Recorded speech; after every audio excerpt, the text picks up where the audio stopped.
মানুষ যখন কোনো শারীরিক অসুস্থতার কথা বলে তখন সেখানে কিন্তু একটা অদ্ভুত স্বস্তি কাজ করে। হ্যাঁ, অনেকটা ইঞ্জিনিয়ারিং এর মতো, তাই না? একদম তাই। মানে ধরুন কারো হাত ভেঙে গেল, এক্স-রে রিপোর্টে সেই ভাঙা হাড়ের সাদা দাগটা একদম স্পষ্ট দেখা যায়। ডাক্তার শুধু আঙুল দিয়ে দেখিয়ে বলেন, সমস্যাটা ঠিক ওই জায়গায়। রাইট, একটা সুনির্দিষ্ট ডায়াগনোসিস থাকে। ঠিক। কিন্তু এই একই লজিক যখন মানুষের মনের ক্ষেত্রে প্রয়োগ করার চেষ্টা করা হয় তখন পুরো চিত্রটাই বদলে যায়। কারণ শরীরের কোনো ভাঙা হাড় জোড়া লাগানো আর সম্পর্কের কোনো ভাঙা জায়গা মেরামত করা মানে দুটো সম্পূর্ণ ভিন্ন বিষয়। এক্স্যাক্টলি, কারণ এখানে তো কোনো এক্স-রে মেশিন নেই, কোনো স্পষ্ট সাদা দাগ নেই যা দেখে বলে দেওয়া যাবে যে ঠিক কোথায় অবহেলা বা দূরত্বের শুরুটা হয়েছে। ঠিক এখানে আমরা একটা বিশাল ধূম্র জালের মধ্যে পড়ে যাই। সম্পর্কের এই অদৃশ্য ফাটলগুলো কোনো ল্যাবে পরীক্ষা করা যায় না, অথচ এর ব্যথাটা একেবারেই বাস্তব। আর আজকের এই ডিপ ডাইভে আমরা সেই অদৃশ্য ফাটলগুলোরই মনস্তাত্ত্বিক অনুসন্ধান করব। দারুণ একটা বিষয়। হ্যাঁ, আমাদের আজকের আলোচনার মূল ভিত্তি হল অমৃতা বাণী নামের একটি ইউটিউব চ্যানেলের বেশ চর্চিত একটি রিলেশনশিপ গাইডেন্স ভিডিও ট্রান্সক্রিপ্ট। ভিডিওটির মূল ফোকাস হল অবহেলা করছে, 5 দিনের জন্য এই কাজটি করো, তারপর দেখো ভালোবাসা ফিরে আসে। শিরোনামটা শুনলে প্রাথমিকভাবে মনে হতে পারে এটি কোনো জাদুকরী সমাধান বা কুইক ফিক্স। হ্যাঁ, ঠিক। কিন্তু আমাদের আজকের আলোচনার লক্ষ্য কিন্তু অন্ধভাবে কোনো 5 দিনের রুটিন বা জাদুকরী নিয়ম মুখস্থ করা নয়, বরং আমরা বিশ্লেষণ করব এই নির্দিষ্ট সময়সীমার ভেতর দিয়ে যাওয়ার যে অ্যাকশন প্ল্যান, তার পেছনের গভীর মনস্তত্ত্বটা আসলে কি। রাইট। সম্পর্কের একটা পর্যায়ে কেন মানুষ অবহেলা করতে শুরু করে, আর কিভাবে নিজের হারানো আত্মসম্মান পুনরুদ্ধার করলে পুরো সমীকরণটাই আমূল বদলে যায়, সেটাই আজকের মূল জিজ্ঞাসা। তাহলে গোড়া থেকেই শুরু করা যাক।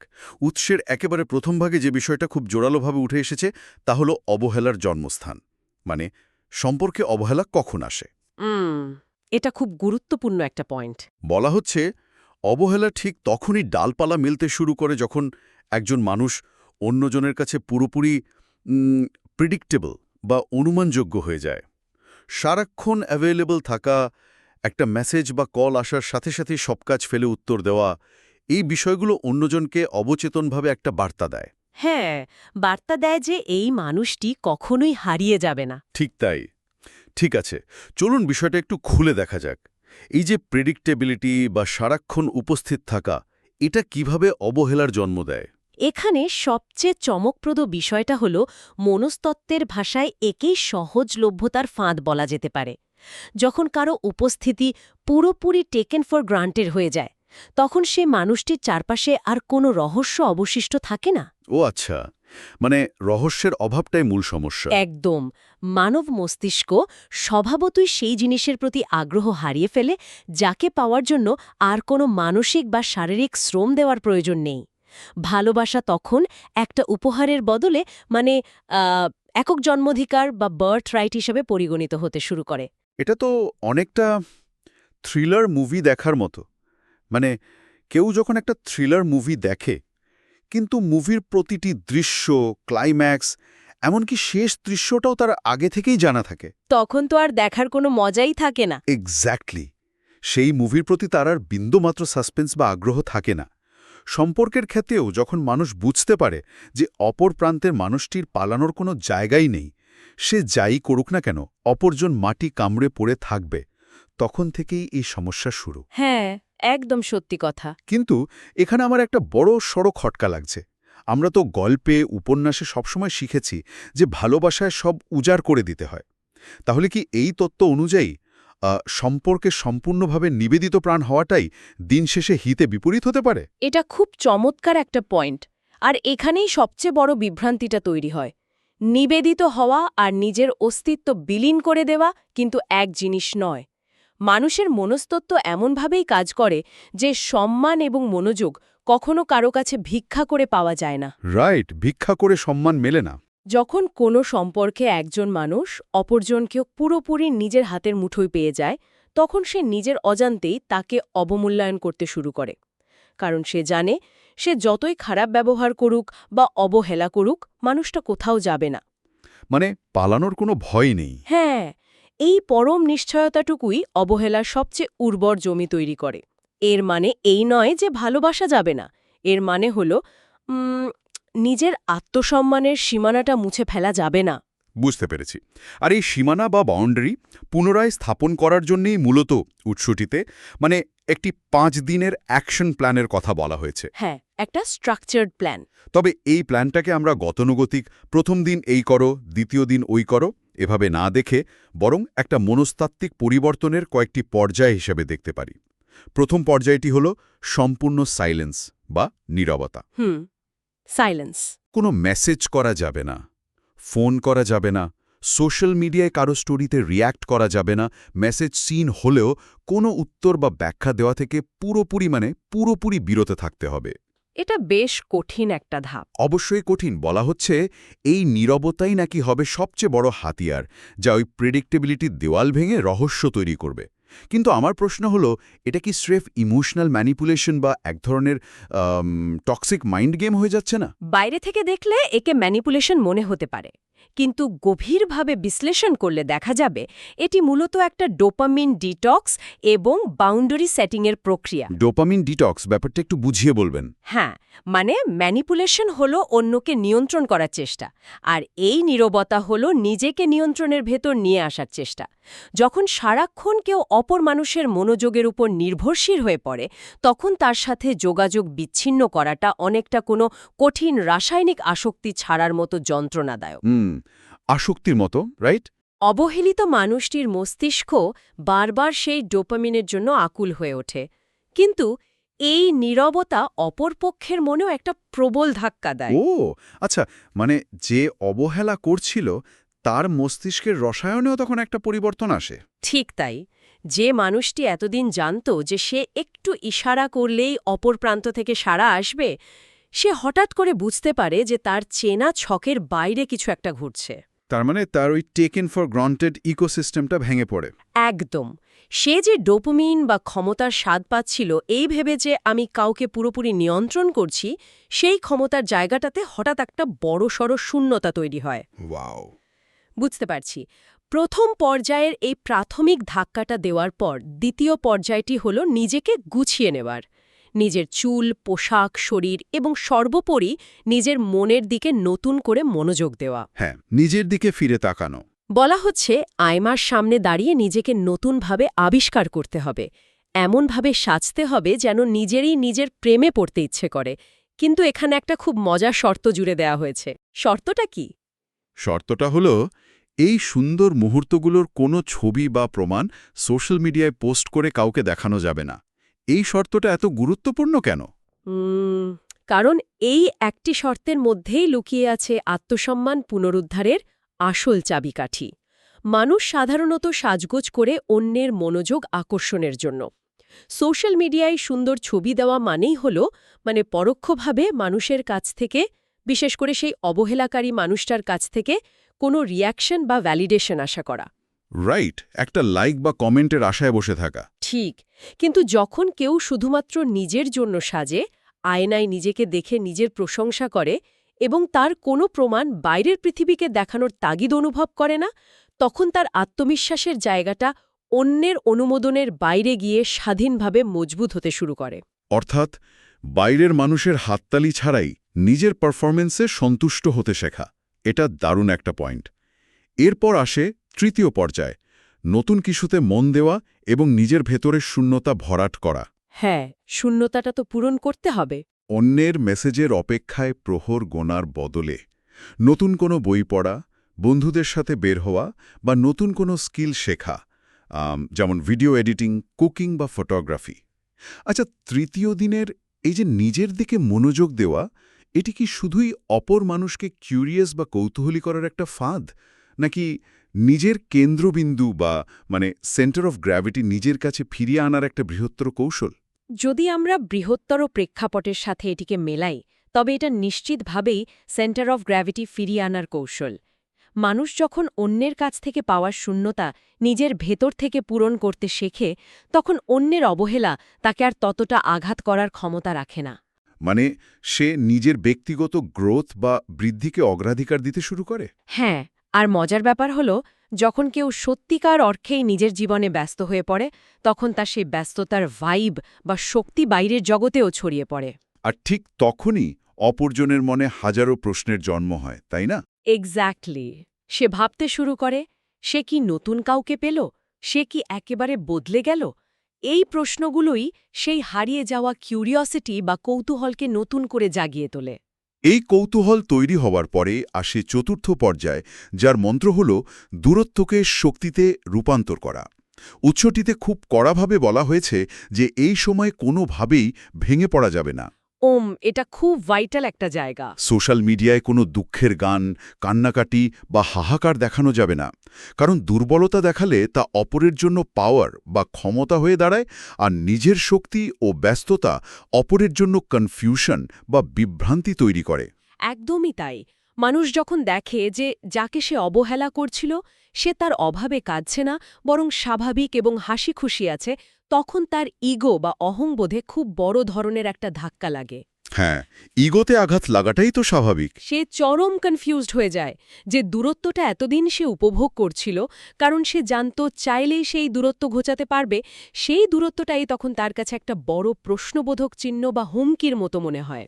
মানে সে ভাবে তার কি তবে ওই মানুষটির জীবনে আর কোনো প্রভাব বা গুরুত্বই নেই? হ্যাঁ, ঠিক সেই ভয়টাই কাজ করে। আর ঠিক এই বিভ্রান্তির চূড়ান্ত পর্যায়ে আসে পঞ্চম বা শেষ ধাপ, শর্তযুক্ত রিকানেকশন। এই কয়েকদিনের কঠোর নীরবতা এবং দূরত্বের পর যদি অপরপক্ষ নিজে থেকে যোগাযোগ করে, তবে সাথে সাথে লাফিয়ে উঠে রিপ্লাই দেওয়া যাবে না। না, কোনোভাবেই না। মেসেজ দেখেও রেখে দিতে হবে, কিছুটা যৌক্তিক ব্যস্ততা দেখাতে হবে, যাতে সে খুব ভালোভাবে বুঝতে পারে যে মানুষটি আর আগের মতো সহজলভ্য বা ২৪ ঘন্টা অ্যাভেলেবল নেই। ঠিক এখানেই বিষয়টা বেশ ইন্টারেস্টিং হয়ে ওঠে। আমার কাছে পুরো প্রক্রিয়াটাকে একটা খুব পরিচিত উদাহরণ দিয়ে ব্যাখ্যা করতে ইচ্ছে করছে। বলুন, শুনি। এটি যেন স্থানচ্যুত হয়ে যাওয়া কোনো হাড় বা জয়েন্ট আবার জায়গা মতো বসানোর মতো একটা প্রক্রিয়া। যখন কোনো হাড় জায়গা থেকে সরে যায়, তখন সেটা নিয়ে চলাফেরা করাটা একটা দীর্ঘমেয়াদী যন্ত্রণা। হ্যাঁ, খুব যন্ত্রণাদায়ক। সেই হাড়টাকে যখন ডাক্তার টেনে আবার সঠিক জয়েন্টে বসান, সেই মুহূর্তটা সাময়িকভাবে খুব কষ্টদায়ক, খুব যন্ত্রণার, কিন্তু হাড়ের সঠিক অ্যালাইনমেন্টের জন্য বা শরীরটাকে সুস্থ ধারায় ফেরানোর জন্য এই তাৎক্ষণিক কষ্টটা অত্যন্ত জরুরি। দারুণ একটা উপমা। সম্পর্কের এই নীরবতার পর্যায়গুলোও ঠিক তেমনি, সাময়িক যন্ত্রণার, কিন্তু দীর্ঘমেয়াদী সুস্থতার জন্য অপরিহার্য। এক্স্যাক্টলি। হাড়ের অ্যালাইনমেন্টের মতোই সম্পর্কের ভেতরেও একটা পাওয়ার ডাইনামিক বা ক্ষমতার ভারসাম্য থাকে। যখন একজন খুব বেশি সহজলভ্য হয়ে যায় তখন সেই ভারসাম্যটা নষ্ট হয়ে যায়। রাইট, ব্যালেন্সটা হারিয়ে যায়। মানুষ তখনই কোনো কিছুর জন্য বা বলা যায় ভালোবাসার জন্য মরিয়া হয়ে ওঠে যখন সে সেটা হারানোর সত্যিকারের ভয় পায়। এই যে নীরবতা আর দূরত্ব, এটাই মূলত মানুষকে ভালোবাসার আসল মূল্যটা বুঝতে শেখায়। লস অ্যাভার্শন বা হারানোর ভয় মানুষের অন্যতম শক্তিশালী আদিম প্রবৃত্তি। নীরবতা সেই প্রবৃত্তিকেই জাগ্রত করে। একদম ঠিক। এই হারানোর ভয় যে কতখানি শক্তিশালী হতে পারে তা বোঝানোর জন্য উৎসটিতে একটা দারুণ বাস্তব গল্পের উল্লেখ করা হয়েছে। হ্যাঁ, গল্পটা বেশ ইন্টারেস্টিং। গল্পটা এরকম, ধরুন একজন ছেলে তার প্রেমিকার জন্য নিজের পড়াশোনা, ক্যারিয়ার, পরিবার সব কিছু দূরে সরিয়ে রেখেছিল। প্রেমিকার মুড অফ হলেই সে সব কাজ ফেলে ছুটে যেত। প্রেমিকা যা চাইত তাই করার জন্য সে সবসময় প্রস্তুত থাকত। মানে এই গল্পের প্রতিটি স্তরে আমরা এতক্ষণ যে আলোচনা করলাম তার একটা বাস্তব প্রতিফলন দেখতে পাচ্ছি। ঠিক, গল্পেরই প্রথম অংশে ছেলেটি আসলে নিজের সেন্টার অফ গ্র্যাভিটি হারিয়ে ফেলেছে। সে তার পুরো পৃথিবীর কেন্দ্রবিন্দু বানিয়ে ফেলেছে আরেকজন মানুষকে। আর এটার ফলাফল কি হতে পারে তা আমাদের মনস্তাত্ত্বিক আলোচনার ভিত্তিতে খুব সহজেই অনুমান করা যায়। হ্যাঁ, এবং ঠিক সেটাই হয়েছিল। মেয়েটি এই অতি সহজলভ্যতায় খুব দ্রুত অভ্যস্ত হয়ে পড়ল। যখন একটা সম্পর্কে কোনো চ্যালেঞ্জ থাকে না, তখন সেটা একঘেয়ে হয়ে যায়। মেয়েটি একসময় অবহেলা শুরু করল। এটা তো হওয়ারই ছিল। সে মেসেজ সিন করে রিপ্লাই দেওয়া বন্ধ করে দিল। এরপর ছেলেটি যখন দেয়ালে পিঠ ঠেকে যাওয়ার মতো অবস্থায় পৌঁছাল, তখন সে পুরোপুরি অদৃশ্য হয়ে গেল। কোনো কল নেই, মেসেজ নেই, কোনো অভিযোগ নেই। একটা কমপ্লিট সাইলেন্স। হ্যাঁ, ১ সপ্তাহ পর দেখা গেল যে মেয়েটি মেসেজ সিন করে রিপ্লাই দিত না, সে পাগলের মতো ছেলেটিকে খুঁজতে শুরু করেছে। এই গল্পটা আমাদের একটা খুব সাধারণ কিন্তু ভয়ঙ্কর সত্যের মুখোমুখি দাঁড় করায়। যখন কেউ নিজেকে অন্যের কাছে পুরোপুরি সমর্পণ করে দেয়, তখন সে শুধু নিজের স্বাধীনতাই হারায় না, সে অপর মানুষের চোখে নিজের সম্মানটাও হারিয়ে ফেলে। একদম ঠিক কথা। আর যখন সে নিজেকে গুটিয়ে নেয়, নিজের পরিমণ্ডলে ফিরে আসে, তখন অপরপক্ষর সেই হারানোর ভয়টা তাকে আবার মরিয়া করে তোলে। তবে এই পুরো প্রক্রিয়ায় কিছু কড়া নিষেধাজ্ঞার কথাও বলা হয়েছে উৎসে। রাইট, কিছু জিনিস একেবারেই করা যাবে না। হ্যাঁ, যা না মানলে এই 5 দিনের নীরবতা বা দূরত্ব তৈরি করার পুরো চেষ্টায় মুখ থুবড়ে পড়তে পারে। সেই নিষেধাজ্ঞাগুলো বেশ স্পষ্ট। কোনো ধরনের ইমোশনাল ব্ল্যাকমেইল করা যাবে না, নিজের দুর্বলতা দেখানো যাবে না, হোয়াটসঅ্যাপ বা ফেসবুকে স্যাড স্ট্যাটাস বা বিরহের গান দিয়ে নিজের কষ্ট বোঝানোর চেষ্টা করা যাবে না, এবং কোনোভাবেই দেখা করার জন্য অনুরোধ করা বা ভিক্ষা চাওয়া যাবে না। অনেকেই ভাবেন একটা স্যাড স্ট্যাটাস দিলে হয়তো অপরজন কষ্ট পেয়ে ফিরে আসবে। হ্যাঁ, কিন্তু এটা কেন কাজ করে না? কারণ একটা স্যাড স্ট্যাটাস দেওয়া মানেই হলো আপনি পরোক্ষভাবে অপরজনকে জানাচ্ছেন যে আপনার অনুভূতির চাবিকাঠি এখনও তার পকেটেই আছে। মানে সে এখনো আমাকে কন্ট্রোল করছে। ঠিক, আপনি বুঝিয়ে দিচ্ছেন যে আপনি আসলে ভেতর থেকে বদলাননি বা শক্তিশালী হননি, আপনি শুধু একটা স্ট্র্যাটেজি বা কৌশল অবলম্বন করে তার মনোযোগ আকর্ষণের চেষ্টা করছিলেন। আর যখনই অপরপক্ষ এই লুকানো বার্তাটা ডিকোড করতে পারবে, তখন তো তার অবহেলা দ্বিগুণ মাত্রায় ফিরে আসবে। একদম, কারণ সে জেনে যাবে যে আপনার এই নীরবতা একটা অভিনয় মাত্র। তাহলে দেখা যাচ্ছে এই পুরো প্ল্যানটি শুনতে প্রাথমিকভাবে একটা কৌশল বা সাময়িক ট্যাকটিক্স মনে হলেও এর গভীরে কিন্তু লুকিয়ে আছে আত্মসম্মান পুনরুদ্ধারের একটি দীর্ঘমেয়াদী এবং গভীর দর্শন। হ্যাঁ, এটা শুধু একটা 5 ডে চ্যালেঞ্জ নয়। উৎসের একেবারে শেষের দিকে বেশ কিছু মনস্তাত্ত্বিক গাইডলাইন দেওয়া হয়েছে, যা এই দর্শনেরই প্রতিফলন। নিজেকে মূল্য দেওয়া, নিজের সুখ ও স্বপ্নকে গুরুত্ব দেওয়া এবং নিজের আবেগের নিয়ন্ত্রণ পুরোপুরি নিজের হাতে রাখা। রাইট। সেখানে বারবার বলা হয়েছে ভালোবাসা মানে নিজেকে নিঃস্ব করে দেওয়া বা বিলীন করে দেওয়া নয়, বরং প্রয়োজনে শক্ত হয়ে না বলতে শেখা এবং ভালোবাসার বাইরে নিজের জীবনের অন্যান্য উদ্দেশ্যগুলো নির্ধারণ করা। এখানেই পুরো আলোচনার সবচেয়ে গুরুত্বপূর্ণ শিক্ষাটুকু লুকিয়ে আছে। আত্মসম্মানকে এখানে সবচেয়ে বড় সম্পদ হিসেবে তুলে ধরা হয়েছে। হ্যাঁ, আত্মসম্মানটাই আসল। কেউ যখন নিজের প্রকৃত মূল্য বুঝতে পারে, তখন সে কখনোই এমন কোনো সম্পর্কে থাকতে রাজি হয় না যেখানে তাকে প্রতিনিয়ত অবমূল্যায়ন করা হয়। পরিস্থিতি আসলে মানুষকে দুর্বল করে না, পরিস্থিতি শুধু তার মানসিক শক্তির চরম পরীক্ষা নেয়। খুব সুন্দর বলেছেন।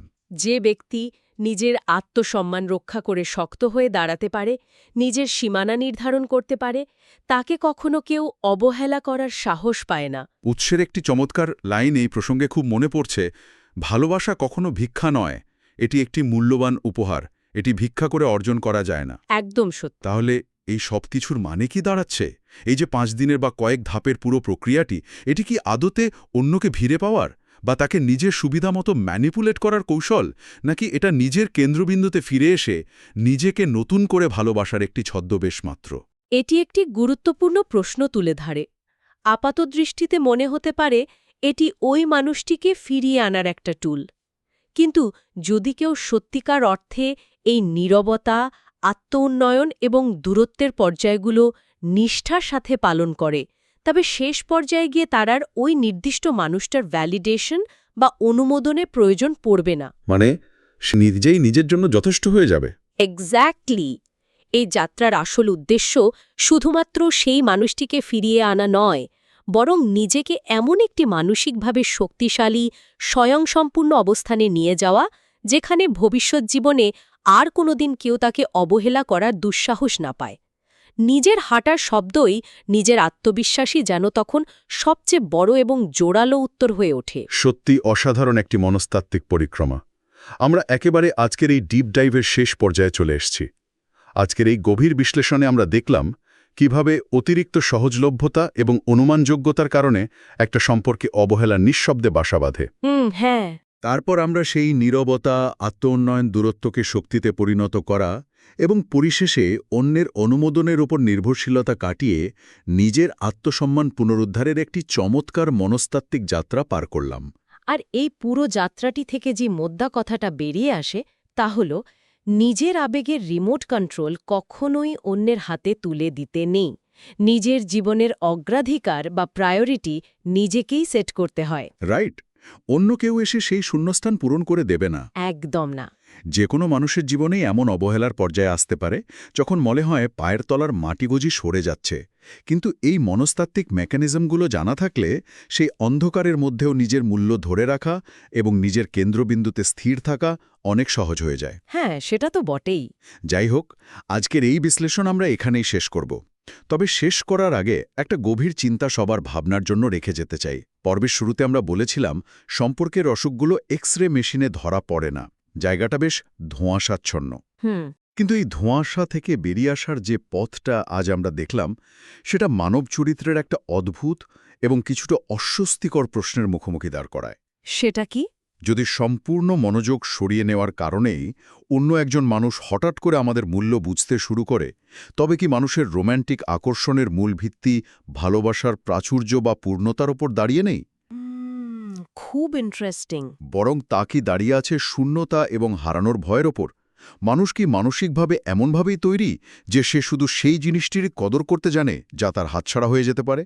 সম্পর্কের এই ভাঙা হাড়গুলো কি তবে আলোর চেয়ে অন্ধকারের নীরবতাতেই বেশি ভালো জোড়া লাগে? এই গভীর প্রশ্নটি আপনাদের বা বলা ভালো আমাদের সবার নিজেদের মতো করে ভাবার জন্যই রেখে গেলাম।